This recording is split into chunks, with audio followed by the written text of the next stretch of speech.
Shalom, puji Tuhan, kita semua kembali bisa bersama-sama belajar dalam weekly guide cell group kita.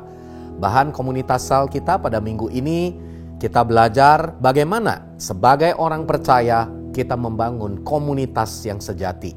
Kita belajar dari pribadi Tuhan Yesus sendiri. Sepanjang dia ada di dunia ini, dia membangun komunitas bersama dengan 12 muridnya. Dan tentunya kita tahu bahwa dari komunitas ini melahirkan jemaat mula-mula di hari Pentakosta, dan bagaimana jemaat itu terus berkembang dan kita mengenal dengan yang kita sebut dengan gereja pada hari ini. Namun pertanyaannya, bagaimana kita membangun gereja sebagai komunitas yang sejati? Gereja bukan hanya sekedar tempat di mana kita melakukan ibadah raya.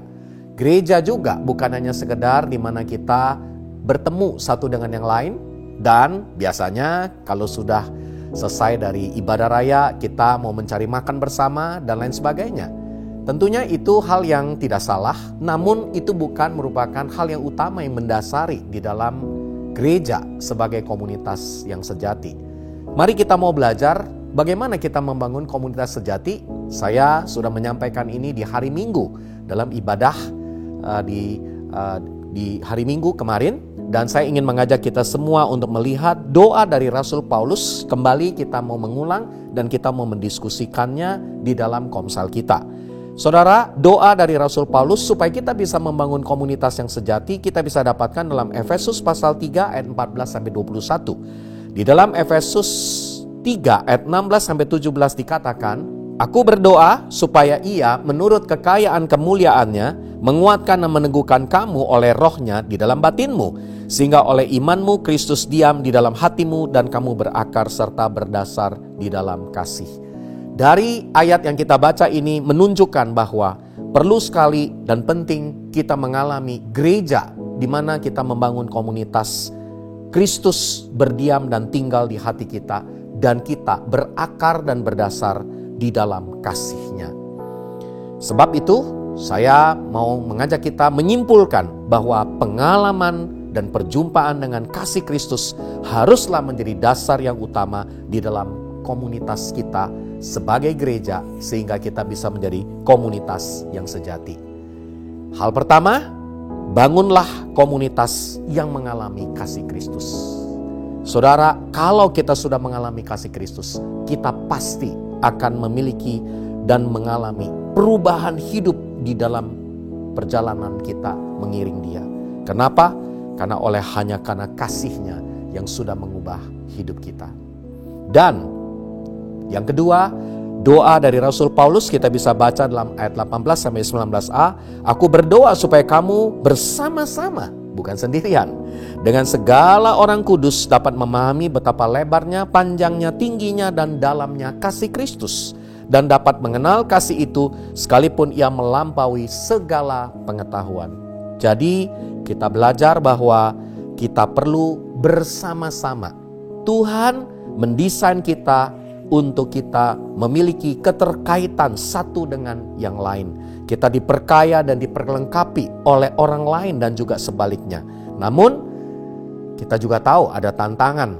Biasanya apa? Kita sulit untuk bangun hubungan karena cenderung di masa-masa hari ini manusia jadi lebih individualis, punya kesibukan yang luar biasa, tipe kepribadian yang berbeda, jadi agak malas ya kalau nanti bertemu dengan orang yang berbeda secara pribadi ya, satu dengan yang lain. Mungkin ada yang lebih tertutup, ada yang lebih terbuka, ada yang suka ngomong, ada yang gak suka ngomong, dan berbagai hal kita terkadang kurang nyaman. Dan mungkin yang terbanyak adalah pengalaman masa lalu yang negatif yang kita alami dalam hidup kita. Kita pernah terluka, kita pernah kecewa, kita pernah merasa dikhianati, dan ini membuat kita sulit untuk membangun hubungan bersama-sama di dalam kasih Kristus. Namun hari ini perintah Tuhan kita tahu, Yohanes 13:34-35 berkata, "Ya, aku memerintahkan engkau supaya engkau saling mengasihi seperti Kristus yang sudah mengasihi engkau, supaya semua dunia tahu bahwa engkau adalah murid-murid Yesus." Orang-orang percaya, komunitas yang sejati.